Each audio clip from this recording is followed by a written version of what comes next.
Hello and welcome back to your video lesson on multiplying positive and negative fractions. You can do this. As always, stop and think about what do I already know so that you can build some confidence, or maybe you can be corrected throughout and then you'll feel really good that you learned something. So our goal is that we can multiply positive and negative fractions. Some vocabulary that we need to review is that mixed numbers are numbers consisting of an integer and a proper fraction. So remember, an integer, in this case we're using integer rather than whole number because we know that we can have negative numbers also. Examples of those would be like 2 1/3 or -5 2/7. So we have integer in the place of that whole part.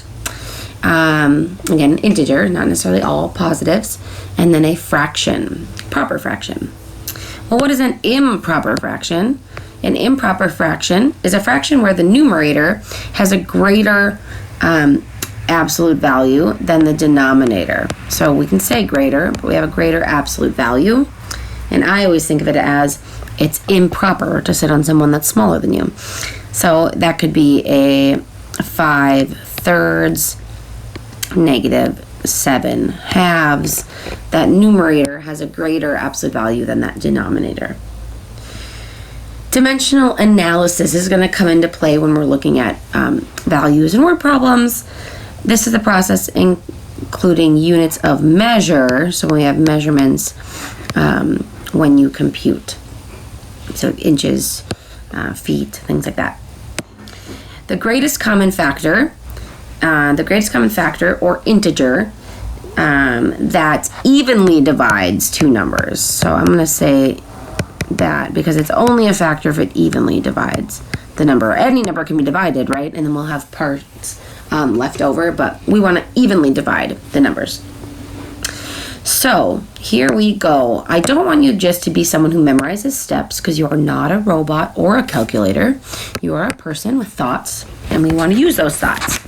But sometimes just starting out the steps help us. So if you were going to be multiplying fractions, here are the steps, and yes, these should be written down and read. And I'm actually going to see if you can fill them in. So when you're multiplying fractions, you want to put a 1 under any whole number. So you want to put a 1 under any whole number. For example, if I had a 4, I would write that 4 as 4/1 because those are equivalent values. Second part is if there are any mixed numbers, you want to change those to be improper fractions. And then there's this part, so after their number, so I always think about that, we're putting them into fraction form. Okay, so we kind of want to we don't want our whole numbers or integers anymore.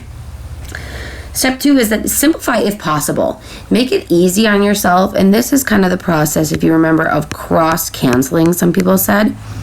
It's just saying, hey, if I recognize that they have a common factor already, I'm going to do that right away. So I'm going to cross-cancel using shared factors so that I don't have to simplify so much at the end. But you'll notice you could simplify again at the end. So it's really up to you. Then once they're in fraction form, the nice thing is it makes it pretty easy. We multiply straight across. We multiply numerators and we multiply denominators straight across. And then at the end, we simplify. And if we have an improper fraction, we want to change that back to a mixed number because that is the most simplified form. So now that all the vocab and the steps and the robot parts are done, let's do some thinking. So if we multiply positive fractions, you've done this before, so there should be a review. So there's two regular fractions. You'll notice that you have 4/9 times 3/5.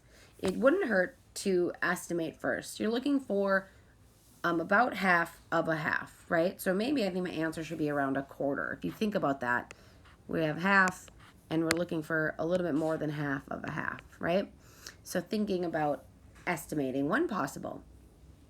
I could multiply straight across, right? But my steps said to cross cancel. So I look at the numbers that are across from each other and I see if they have any common factors.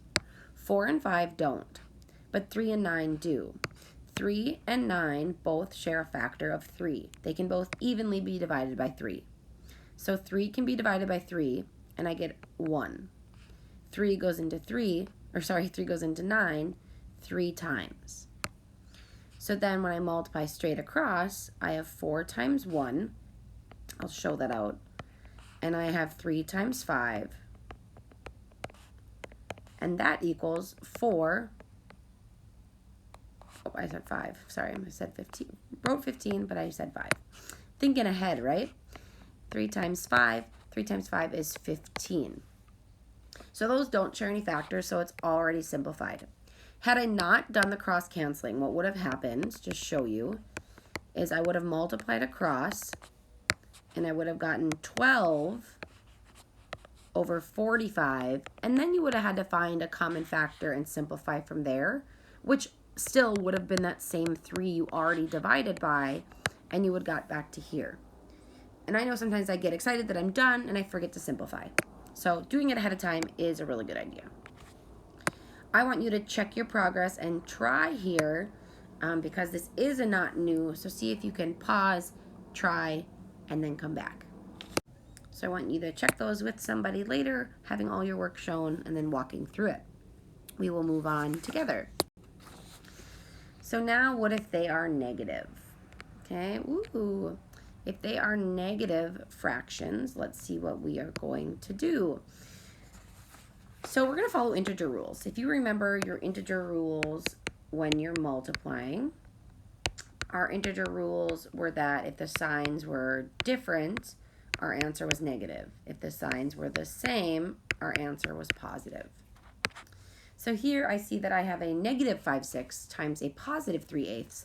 So right away, I might just identify this as having a negative value, and then I would do my regular work. So I would multiply right across. So I know I'm doing negative 5 times 3 over 6 times 8. Notice I forgot to cross cancel on this one. Let's see what happens.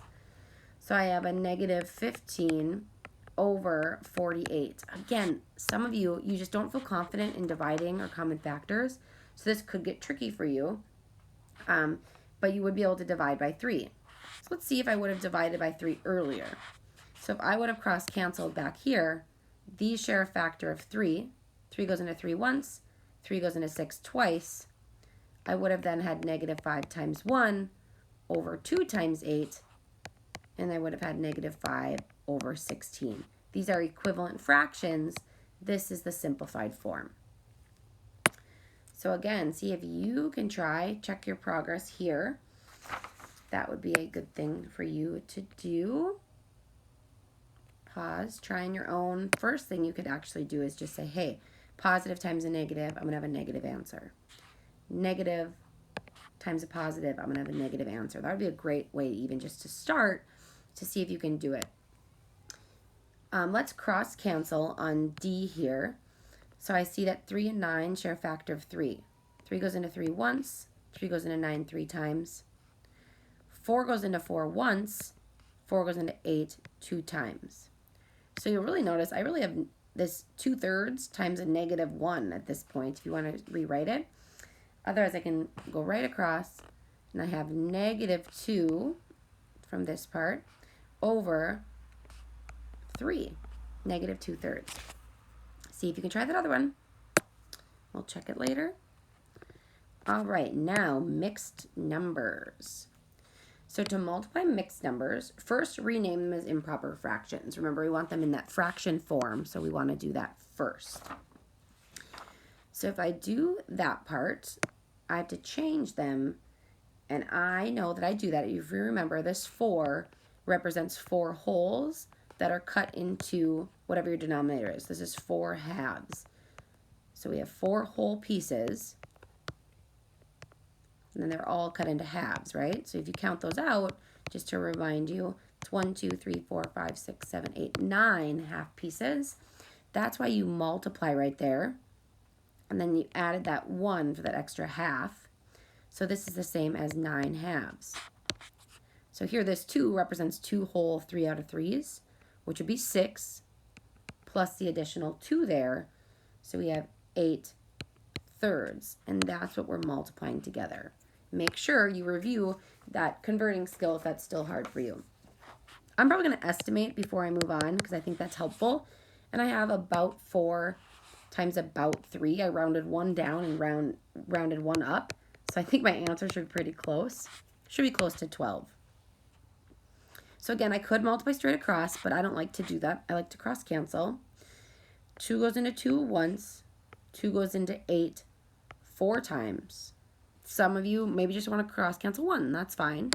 Or you can keep going. 3 goes into 3 once. 3 goes into 9 3 times. I'm going to multiply across. This is 3 times 4.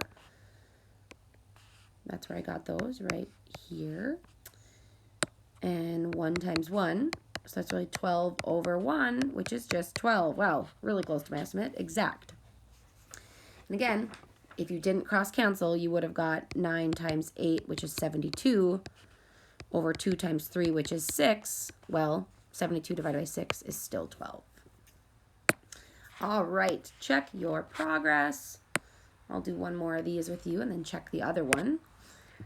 So first thing we want to do, fraction form, we want to change them to be mixed numbers or improper fractions. So we're going to multiply and add.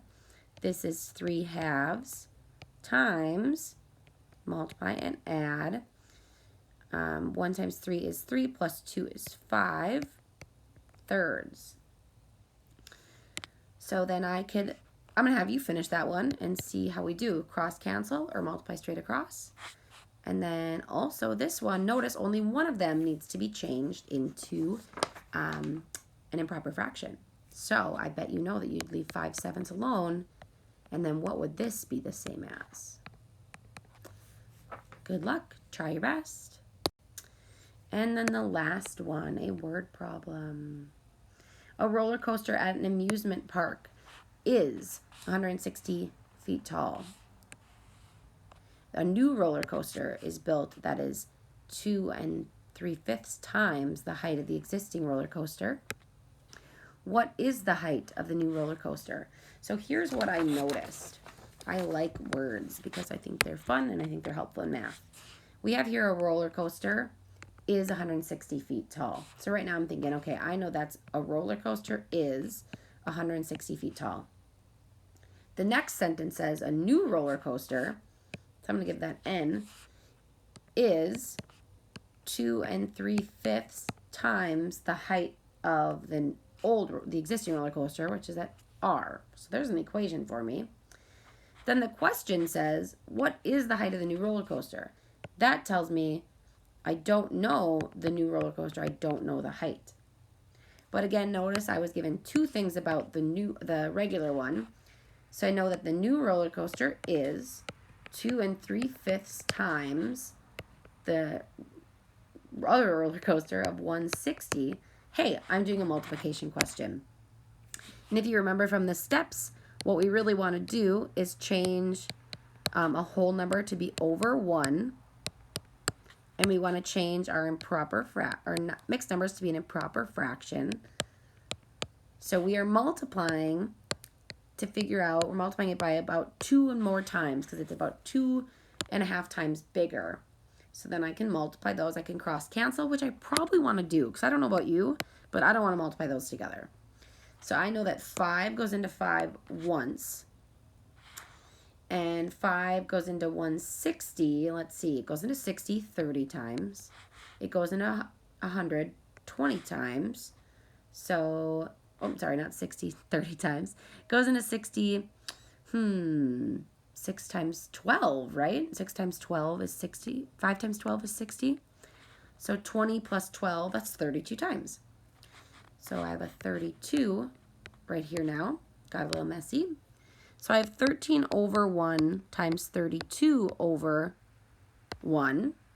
Well, 13 times 32, I might have to do some work on the side, right? Set it up.